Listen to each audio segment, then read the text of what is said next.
a king among the greatest kings to have ever walked the earth, if not the greatest of all. He was a prophet from the descendants of David, peace be upon him, and was titled as the ruler of mankind and jinn. No king like him ever came to the earth. He is Solomon, son of Dawood, peace be upon them both. Sulaiman, peace be upon him, was granted a magnificent kingdom, unlike any given before him, and never to be granted to anyone after him until the day of judgment. He inherited prophethood from his father, not wealth. Every prophet had a wish granted to him by Allah, and Sulaiman, peace be upon him, made his own wish, saying, "My Lord, forgive me and grant me a kingdom such as will not belong to anyone after me. Indeed, you are the bestower." Quran 38:35. So Allah, glorified and exalted be He, subjected everything to the command of Sulaiman, peace be upon him, humans, jinn, and He taught him the language of animals and the speech of birds.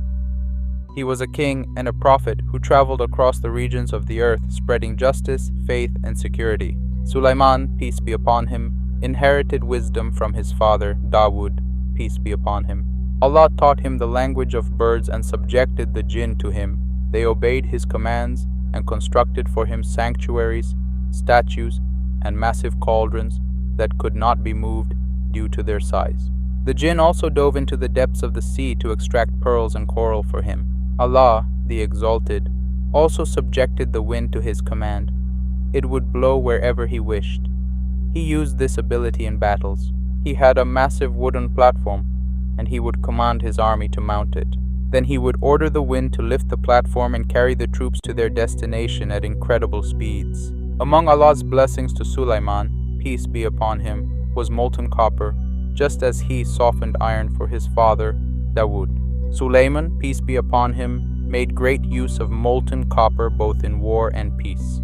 He had a massive army made up of humans, jinn, birds, and animals, and he understood their languages. He loved horses very much, especially the safanat, which are among the best and fastest of horses. One day, he began reviewing these horses in the afternoon, and became so preoccupied that he missed his daily remembrance of Allah until the sun had set. He was deeply regretful and blamed himself because his love for the horses had distracted him from remembering his Lord. So he ordered the horses to be brought back. It is said that he struck them with his sword on their necks and legs so they wouldn't distract him again. Others say he gently stroked them and asked forgiveness from Allah, examining them to see which were fit and which were not, because he was preparing them for jihad, striving in the path of Allah. Sulaiman, peace be upon him, was once afflicted with a severe illness that puzzled both human and jinn doctors.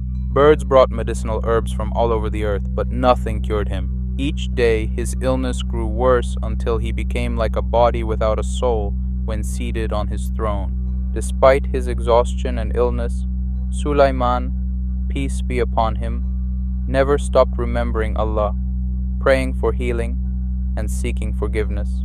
It was a test from Allah, and eventually Allah restored his health. This experience reinforced Sulaiman's conviction that all glory, power, and majesty are meaningless unless Allah wills healing. He was a wise and knowledgeable man. The Quran tells us of many incidents that reflect his extraordinary wisdom, granted to him by Allah. One of these stories took place during the time of Dawood, peace be upon him, narrated by Abu Huraira, may Allah be pleased with him. The Prophet Muhammad, peace be upon him, said, "Two women had children, and a wolf came and took one of the babies. One woman claimed it was the other's child that was taken, and the second woman said it was the first child. They went to Dawood, peace be upon him, who ruled in favor of the elder woman. Then they approached Sulaiman, peace be upon him, who said, 'Bring me a knife so I may split the child in two.' The younger woman cried out, 'May Allah have mercy on you, he is her child.' So Sulaiman ruled that the child belonged to the younger woman." Another fascinating story of Sulaiman, peace be upon him, involves an ant. One day, as he was marching with his army, they passed through a valley of ants. One ant warned the others, "Enter your dwellings, lest Sulaiman and his army crush you without noticing." Sulaiman, peace be upon him, smiled at this and was amazed. He understood the language of all creatures and thanked Allah for this priceless gift. Perhaps the most famous story of Sulaiman, peace be upon him, is his encounter with Queen Bilqis of Sheba. One day, Sulaiman, peace be upon him, commanded his army to prepare. As he inspected the troops, he noticed that the hoopoe bird was missing. He became angry and vowed to punish or kill the bird unless it had a valid excuse. Soon the hoopoe returned and spoke to Sulaiman without fear, saying, "I have come to you with news from Sheba. I found a queen there who has everything, and she has a magnificent throne. However, she and her people worship the sun instead of Allah." Sulaiman, peace be upon him, was surprised to hear that a woman ruled a country and that people with such riches worshipped the sun. He neither confirmed nor denied the bird's story, but said, "We shall see if you are telling the truth." Then Sulaiman, peace be upon him, wrote a letter and gave it to the hoopoe, instructing, "Take this letter to them, then step aside and observe their response." The hoopoe delivered the letter and watched from a distance. Queen Bilqis read the letter and immediately gathered her ministers and nobles, saying, "O noble ones, a noble letter has been delivered to me. It is from Sulaiman and it begins, 'In the name of Allah, the most gracious, the most merciful. Do not be arrogant with me, but come to me in submission.'" She asked their counsel. They responded that they were ready for war, but she was wiser than them. She feared for her kingdom's prosperity and wealth, so she decided to pursue peace. She sent Sulaiman a gift, hoping to pacify him and gather information about his kingdom through her messengers. When the messengers arrived and saw Sulaiman's kingdom, they were stunned. They passed through a heavily armed jungle, saw lions, birds, and a massive army. They realized their wealth was nothing compared to the majesty of Sulaiman's realm. They humbly presented the queen's gift to Sulaiman. He turned away and said, "Do you offer me wealth? What Allah has given me is far better than what He has given you. Return to your people. We will come to them with an army they cannot resist, and we will drive them out humiliated." When the messengers returned and informed Queen Bilqis of Sulaiman's power, she prepared to travel to him herself. Sulaiman, peace be upon him, sat in his palace with his ministers, scholars, and commanders. He knew Queen Bilqis was coming, so he planned to astonish her to bring her to Islam. He asked his court, "Who among you can bring me her throne before she arrives?" A powerful jinn said, "I will bring it to you before you rise from your seat." But then a righteous man, said to be Asif ibn Barkhia, who knew the greatest name of Allah, said, "I will bring it to you before your glance returns to you."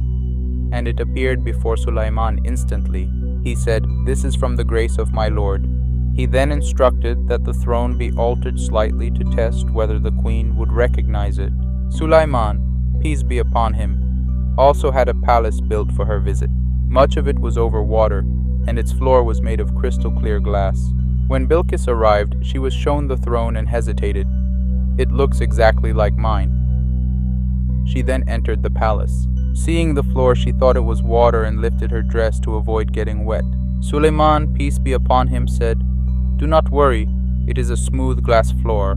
Then Bilqis confessed her mistake and said, "My lord, I have wronged myself, and I submit with Sulaiman to Allah, the Lord of the worlds." She embraced Islam. Some say Sulaiman married her, while others say he married her to a nobleman from her people, Du Taba, the king of Hamdan, and returned her to Yemen. It is also reported that Sulaiman, peace be upon him, rebuilt Al-Masjid Al-Aqsa, originally built by Yaqub, Jacob, peace be upon him. Next to it, he built a magnificent temple considered sacred by the Jews, who still search for it today. In a hadith of the Prophet Muhammad, peace be upon him, he said, when Sulaiman built Al-Masjid Al-Aqsa, he asked Allah for three things: a ruling that matched Allah's judgment, a kingdom no one would have after him, that whoever came to this mosque only intending prayer would have his sins forgiven as on the day he was born. Two were granted, and I hope we are granted the third.